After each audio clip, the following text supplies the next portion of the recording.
ត្រូវរស់នៅអត់បានជឿយកពិតអ្វីសិក្សាតែខ្លះស្ដាប់តែធម្មតាលើធម្មតាបើសម្រាប់ខ្ញុំមិនធម្មតានៅក្នុងសាលាពួកនឹងព្រួតខ្ញុំតែឯងព្រោះពិបាកដោយសារក៏បងក៏បញ្ហាថាក្មេងនេះអត់បាន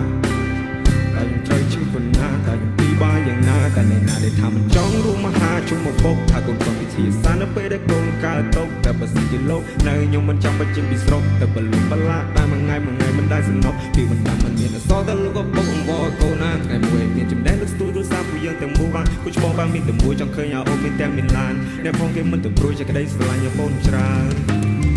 ឯងធំឡើងមើលបងប្អូនផងមើលលងលៀបគុំសុភាពពេកបញ្ចាត់គេជន់តែ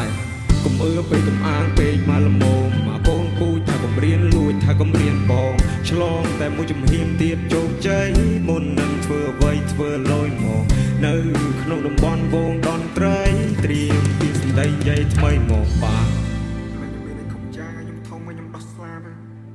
តែចង់មិនចប់ខ្ញុំត្រូវទៅនៅអត់តាជឿចាំពិតអ្វីសិក្សាអ្នកខ្លះស្ដាប់នៅដូចធម្មតាលឺធម្មតាបើសម្រាប់ខ្ញុំមិនធម្មតានៅក្នុងសាលាពួកនឹងព្រួតខ្ញុំតែឯងព្រោះពិបាកដោយសារក៏បងក៏បញ្ហាថាក្មេងនេះអត់បានតែខ្ញុំភ័យចាប់យ៉ាងណាខ្ញុំត្រូវរស់នៅអត់បានជឿចាំពិតអ្វីសិក្សាអ្នកខ្លះស្ដាប់ទៅដូចធម្មតាលឺធម្មតាបើសម្រាប់ខ្ញុំមិនធម្មតានៅក្នុងសាលាពួកនឹងព្រួតខ្ញុំតែឯងព្រោះពិបាកដោយសារក៏បងក៏បញ្ហាថាក្មេងនេះអត់បានតែខ្ញុំជឿចាប់យ៉ាងណា